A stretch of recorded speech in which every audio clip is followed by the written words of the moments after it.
Hello everyone, and welcome to Software Inc. Right in front of you, it probably looks like some game that you have never seen before, but hold on, I will explain everything in just a second, because my name is Steven Marqueteros, and today we're playing Software Inc. It's basically a combination of Game Dev Tycoon and The Sims. No, it's more like a combination of Star Maid and Prison Architect. No, it's Age of Empires and World in Conflict wrapped into a bundle, or maybe it's I don't even know. Maybe it's Unturned, but just way better than that. I'm sorry for anyone out there that I'm criticizing, but this game, I cannot state just how awesome it truly is. I have a great time playing this, and I've played this quite a lot on my own. Actually, I could probably check right now because I'm on Steam. So I played this for 19 hours, and I've only owned the game for a couple of weeks.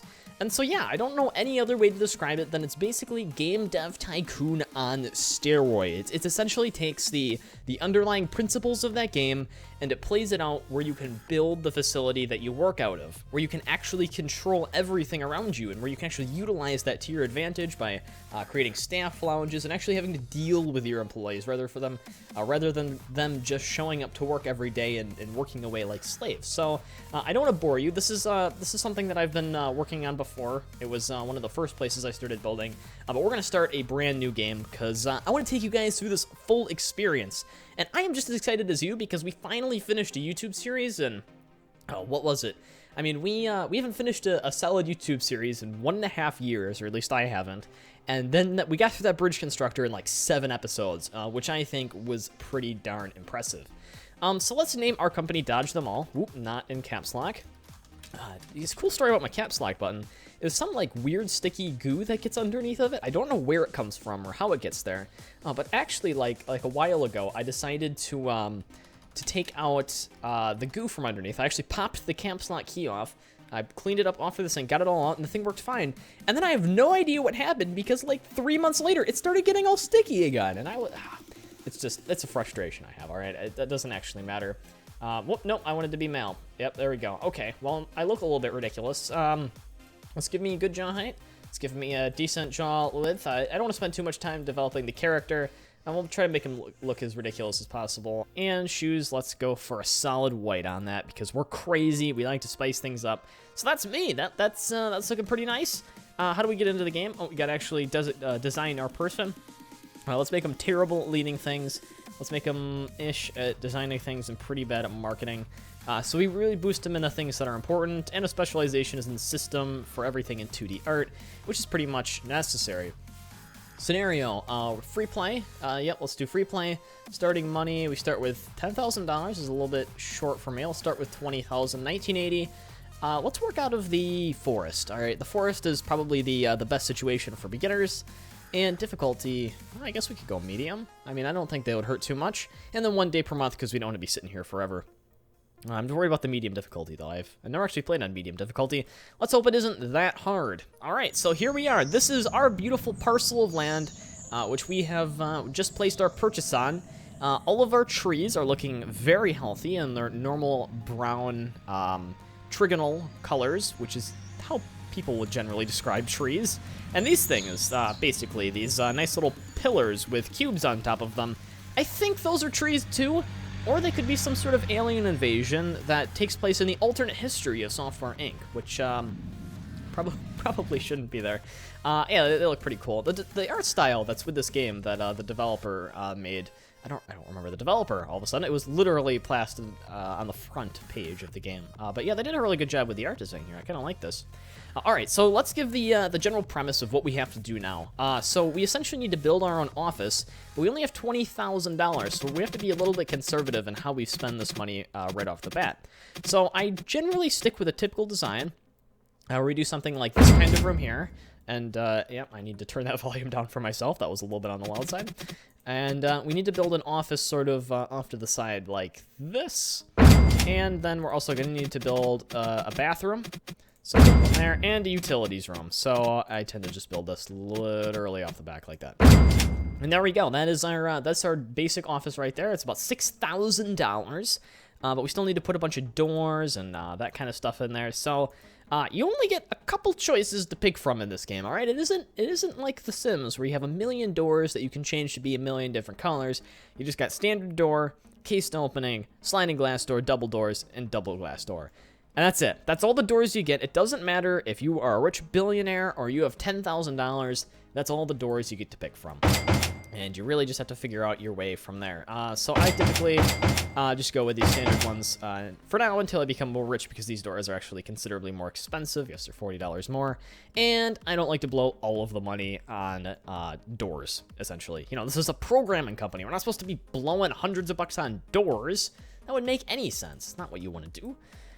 So some of the other things we're going to need is windows, of course. I like how I just completely, forget about those. So we'll pop some windows in, put a window there. Don't want to stick a window in the bathroom. That'd be very uncomfortable. You know, this game does take that into consideration. You know, the fact that people don't like good old floor-to-ceiling windows in their bathroom. Because I don't think anyone would, or at least rational people. Some people do. I'm not going to criticize my subscriber base here. You guys might be weird. I don't know. I'm not going to endorse or deny anything you do.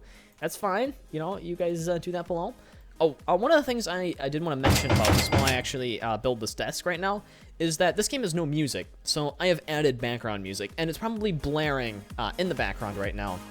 And you're probably bobbing your head away at it because, you know, that's what you do to music when you listen to YouTube videos with some gamer commentary. Is the music good? Should it be quieter, louder? I don't actually know. I mean, when other people make their own type of YouTube videos where they add music in the background, it seems fine. But when it's being done by myself, I can never quite figure out how to do it. It's just, so yeah. Just tell me about that in the comment section down below. One of the things I'd like to note while I'm building this desk right now is that we always need to add something like a calculator. Let me filter this by office. We need to add a calculator because it makes our people more efficient. And while I would say the mechanics of this are, you know, sketchy at best, because come on, seriously, does adding a calculator add that much, does it boost the programming that much in real life? And I'd actually argue yes, because literally every day I use the calculator so many times. Even so much that these Amazon Basics keyboards have calculator buttons, and I never realized just how important a calculator button was on my keyboard until I used a keyboard that didn't have it. Because I press this thing hundreds of times a day, and I always have to close out of hundreds of different calculator applications. The temperature will vary a lot in this room. So essentially, you have to regulate your temperature as well. So utility side of things. You can either get central heating, which is expensive. It costs $500, but I do believe that the upkeep is quite expensive on that. Or you can just get stuff like radiators. But you still have to get AC pretty much for everything, unless you're some crazy sociopath who thinks having industrial cooling vents in every room is good. And we don't want that, because having industrial cooling vents is not something our employees are going to like. So we'll get a radiator in this room to keep it warm. And there we go. That's pretty much a basic office. We can spice life up a little bit with a table cactus. Table cacti being one of America's greatest known inventions. People get mad at you if you don't offer them free coffee at work. I don't know why, but it's just something to get mad about. So let's give them their coffee. Canteen maybe? Yep, there we go. Let's get them an espresso machine. All right, they can make their own expensive coffee on my dollar, and everything will be fine. So yeah, that is the general basis of the game. We have our nice office constructed, and we did spend quite a lot of money, about $8,000 building that. So let's forward ourselves on to the next day. We have $11,599, and we have to wait for our individual little person to arrive on the bus. Yes, this nice little yellow bus that drops me off to go to work. Let's see. All right, first day on the job, and I didn't show up because I don't take the 7 o'clock bus to work. Although I was so sure that I was going to get off that bus, and then I didn't. Oh, you can't believe that. All right, 8 o'clock bus. There we go. Okay, I've arrived, and I am here at work. One of the cool things I would like to note, actually, if you read this monitor here, it says, why have you zoomed in so far? What were you expecting? There's nothing here. Go back to playing. And I actually didn't discover that till a couple hours in. That's pretty cool. All right, so I am sitting here being pensive, thinking about stuff, sitting at my computer. But I actually need to do stuff to make money, even though this coffee is, you know, great. Statistically, it must be pretty awesome. It comes from an espresso machine. So I need to actually get around to doing something, because as you see here, profits ain't looking good. I spent $816 on bills. I spent $7,500 on construction purposes. We actually need to get money somehow, and there's basically 2 ways to get money. Well, 3 or 4. So if you go to contracts, one of the best ways early on is to accept what I like to call either embedded systems or logistics applications, because they give you a lot of money for a little bit of work, and the quality doesn't need to be that great early on. So let's take this logistics application right here. This team is core. Essentially, everyone in your little area is assigned to their own team, and I am currently working on the core team because I'm only one person, so I'm on that only team.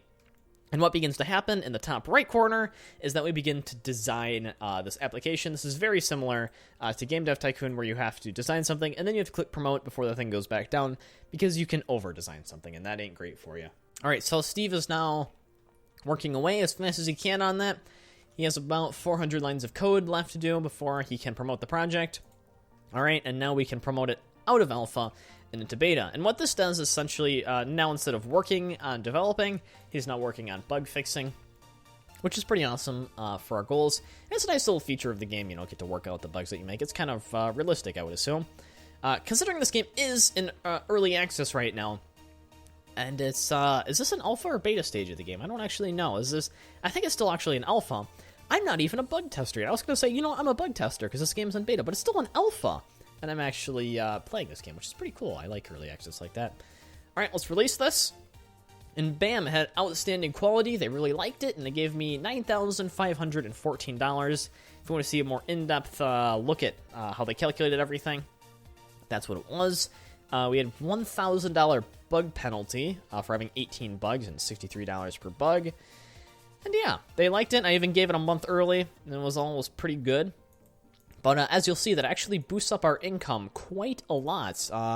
Yeah, so we got $10,000 from that, and we only had $9,000 in bills. So we're able to get ourselves off to a pretty solid start just based off of that. And so the goal of this game is to not just do that, but to actually develop your own software, to click through all these menus, to design your own things, and build the largest company in the game. So as you'll see right now, I appear at the top, but if we sort by worth, we can actually see that right down here is Dodge Them All, right down here at the bottom. But way at the top is Fist Inc. They are our ultimate competitor, worth $451 million, with 16.6 million fans, with 8 products released, owning 100% of their net worth. We have to defeat them. We have to build a corporate empire that can take down Fist Inc. I will not rest until that company is destroyed by Dodge Them All. And you believe me that we will make it happen. Because if there's anything that Dodge Them All can do, it's destroy other corporate empires. Ish. We've done that all of 0 times, but trust me, it's something we will be known for eventually. One of the things I do want to point out right now is this insurance policy thing, which you can actually deposit money into and will give you money back out of for depositing money into it. So one of the really cool things you can do with this is essentially it's like investing your money into the stock market, albeit there is a cap on how effective this is. Because when I put that money in, you'll see that I got $126 from interest, which begins to offset the cost of my bills significantly. Let me accept more work so I can actually get my guy doing something. And so by doing that, and by investing money in there, you can slowly begin to make yourself self-sufficient in that way, so that your company won't face any enduring, outstanding sort of processes. However, that's only works up until, I think, $12,000, and where that you can no longer receive any more interest based off of that. Let's begin work on our first little product here. So one of the things I like to do right off the bat, maybe make a nice 2D editor, I think could be good, because then we can base other things based off of this. Let's call it, oh man, what should we do it? What should we call it? Dodge Editor? Dodge Editor? DTA Editor? DTA Editing Edit Pro 1. DTA Edit Pro 1. Just call it DTA Edit Pro. Yeah, there we go. DTA Edit Pro. Destroying monopolies since November of 1980. I like it. Category default. Let's see what features we're going to stick in it. So we don't really want to go too far out of our area, so we want to spend most of our stuff on 2D programming, on stuff that our guy actually knows and can work on and develop pretty well. So we don't really have a server right now, so we can't really build things based off of that. We do need to figure out which licenses we need to purchase based off of the the operating system. So we're going to spend a good $16,000 on licenses, and we'll port it to BotX 4 if we ever get the money. We can always run, well, you know, it only costs a little bit more money to get it on BotX 4. So let's actually do it on all of those. Let's not do it on Opti because that is an expensive license. So let's do it on those. We'll buy all the licenses for that, and we will begin developing our project, DTA Edit Pro, a 2D editor. Let's not sell it for $100. Let's do it for $99.99 because it does have some pretty cool features in it. And there we go, developing. Yeah, I know. We'll get it done. Trust me. All right, we have $30,000. We can definitely program something in the time that it takes to do that. Let's call cleaning to get all this floor cleaned up because that looks pretty awful. And so, bam, we finished the design of that. It's going to be an outstanding design quality, but how good the program actually is depends on how long we spend on the alpha stage. And so, yeah, we basically just sit around for what seems like years on end, just trying to get ourselves to get enough money to make a project that's actually good before we go bankrupt. So yeah, that is Software Inc. at a glance. This is episode 1. I hope you guys really enjoyed it. If you want to see more of the series, make sure you comment down below, especially because that'll make me set my goals to be more realistic so we're not here for 180 more episodes. And yeah, just tell me all the other questions I asked about this, especially about the music that played in the background during this video. So, my name is Steven Marqueteros. Thanks for watching. If you want to see more, click that subscribe button, and make sure to give us a thumb and tell us how we're doing.